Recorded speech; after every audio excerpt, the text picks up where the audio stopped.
Hello प्यारे बच्चों, कैसे हो आप सभी। उम्मीद करता हूं बहुत ही अच्छे होंगे। एक बार फिर से आप सभी का बहुत बहुत स्वागत है आपके अपने यूट्यूब चैनल एडुसाइंस इंस्टीट्यूट में।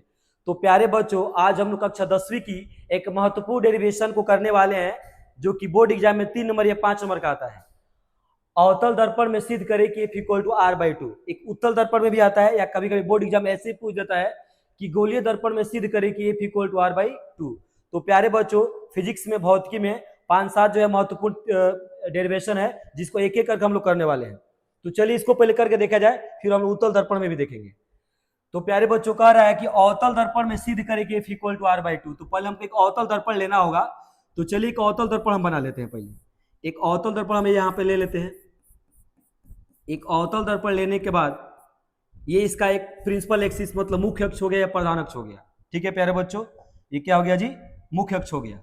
अब क्या हो रहा है जी, इसमें प्रधान अक्ष के समानांतर कोई किरण आ रही है। इस तरह से एक आपतित किरण आ रही है, जिसको हम एडी मान लेते हैं। क्या मान लेते हैं प्यारे बच्चों? एडी मान लेते हैं। ठीक है, जो कि क्या हो रहा है कि इससे परावर्तन के बाद एफ से होकर जाती है, मतलब फोकस से होकर जाती है। इसको हम ध्रुव मान लेते हैं।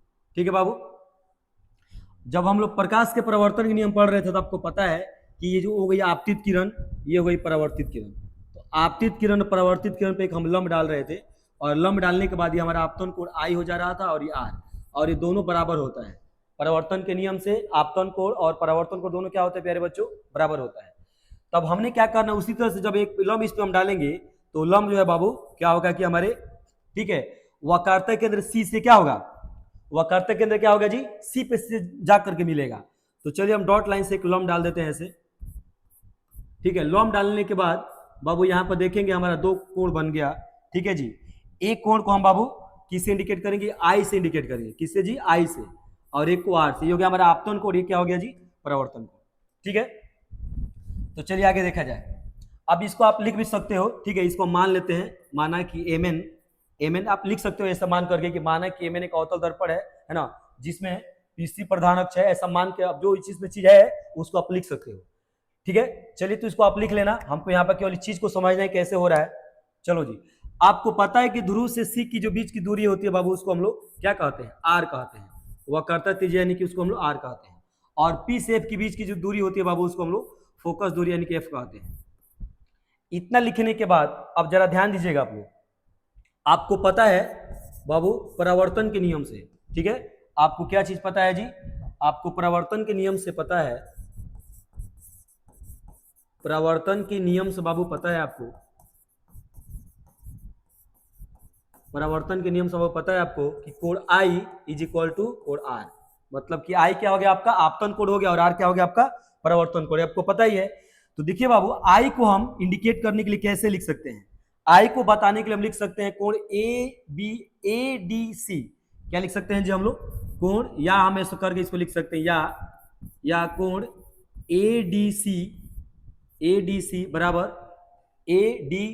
बराबर आर। मतलब ये दोनों कोण बराबर, तब हमको आर के लिए लिखना है। तो आर के लिए हम यहां से लिख सकते हैं सी डी एफ। क्या हो जाएगा बाबू? कोण सी डी एफ। चलिए ठीक है, ये परावर्तन के नियम से है, इसको हम समीकरण 1 मान लेते हैं बाबू। ठीक है, अब एक चीज हम लोग पढ़े ऑलरेडी कि जब दो समानांतर रेखाओं को एक तिरछी रेखा काटेगी तो इस कोण को बाबू हम लोग कहते हैं एकांतर अंतःकोण कहते हैं। इसको क्या बोलते हैं जी? इसको एकांतर अंतःकोण। तो आप ध्यान से देखिएगा कि उसी प्रकार से ये एडी और पीसी दो समानांतर रेखा हो गई, इसमें जो है सीडी एक तिरछी रेखा है जो काट रही है। तो हमारा ये वाला कोण आई और ये वाला कोण जो बाबू क्या हो जाएगा? बराबर हो जाएगा। ठीक है, तो आई को हम क्या लिख सकते हैं?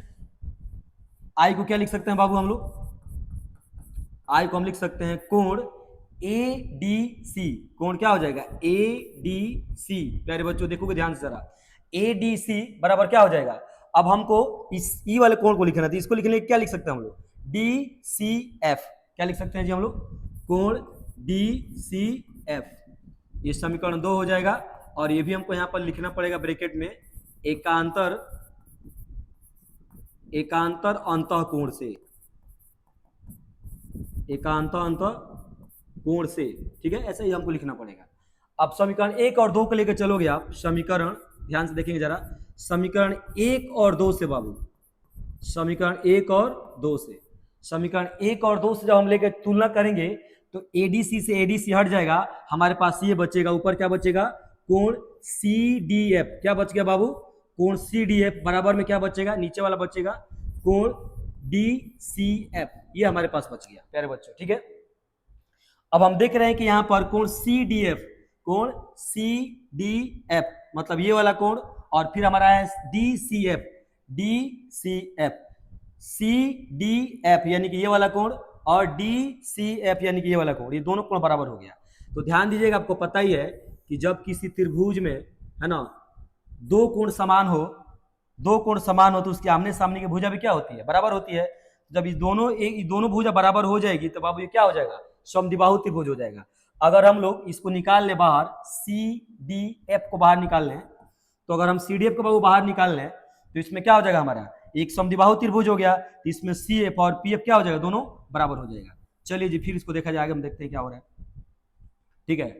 तो क्या हो जाएगा, ये दोनों बराबर आ गया, अतः क्या हो जाएगा, अतः त्रिभुज, ध्यान दीजिएगा, त्रिभुज सी डी एफ, ठीक है, त्रिभुज क्या हो जाएगा, सी डी एफ एक समद्विबाहु त्रिभुज है, एक समद्विबाहु त्रिभुज है बाबू, समद्विबाहु त्रिभुज है। इसलिए क्या हो जाएगा, इसलिए समद्विबाहु त्रिभुज अगर है तो इसका जो दोनों भुजा क्या हो जाएगा, ये सी एफ, ठीक है।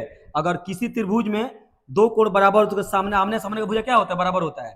तो इसके सामने का जो भुजा आपका क्या है, डीएफ है, और इस आर के सामने वाला भुजा क्या है, सीएफ है। तो हमारा क्या हो जाएगा, इसलिए सीएफ बराबर क्या हो जाएगा बाबू, डीएफ हो जाएगा। अब देखिए जरा ध्यान से, अगर हम लोग डी को पी के पास लाएं, डी को अगर हम पी के पास लाएंगे तो डीएफ हमारा क्या बन जाएगा, पीएफ बन जाएगा। तो यहाँ पर वही चीज हमको लिखना पड़ेगा, डी को ध्रुव के निकट लाने पर, निकट क्या हो जाएगा बाबू, ध्रुव के निकट लाने पर। तो जब जैसे आप डी को इसके पास लेगा तो जो डीएफ है वो क्या बन जाएगा, पीएफ बन जाएगा। तो क्या हो जाएगा हमारा सीएफ बराबर क्या हो जाएगा बाबू, सीएफ बराबर अब डीएफ क्या बन गया, जैसे आप इसको लगेगा तो पी पे गिर जाएगा, तो जो हमारा डीएफ है वो क्या बन जाएगा, पीएफ बन जाएगा। डी सीएफ बराबर हमारा क्या आ गया बाबू, पीएफ आ गया, ठीक है।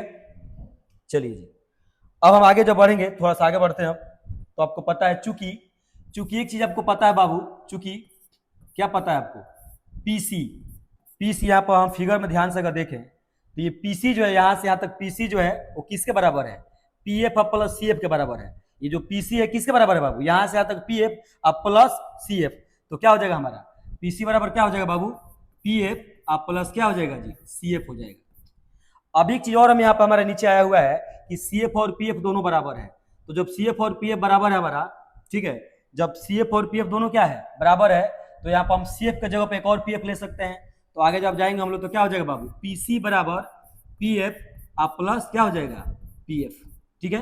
अब पीसी को हम किससे इंडिकेट किए हैं, आर से, तो आर बराबर पीएफ को एफ से, तो एफ प्लस एफ, फिर हम आगे और जाएंगे थोड़ा सा, तो क्या हो जाएगा जी, आर बराबर क्या हो जाएगा, ये 2f हो जाएगा। तो कभी कभी इतना विस्तृत करने के लिए दे देता है और कभी इससे आगे जाना होता है, तो फिर यहाँ पर क्या हो जाएगा, इसको हम क्या लिख सकते हैं, ये एफ यहीं पर रहेगा और 2 इधर बाई में चलाएगा, इसलिए क्या हो जाएगा, F equal to R by 2।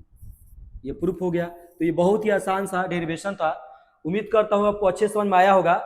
आप इसी प्रकार का डेरिवेशन, इसी तरह से डेरिवेशन को आसानी से समझने के लिए हमारे यूट्यूब चैनल एडुसाइंस इंस्टीट्यूट को बाबू सब्सक्राइब करो। बोर्ड एग्जाम्स आने वाले हैं, आने वाले दिनों हम एक एक करके इंपॉर्टेंट क्वेश्चन को करने वाले हैं, जो आपके लिए जो बहुत सहायक होगा। तो हमारे चैनल को सब्सक्राइब करो, शेयर करो। मिलते हैं अगले क्लास में, तब तक के लिए धन्यवाद।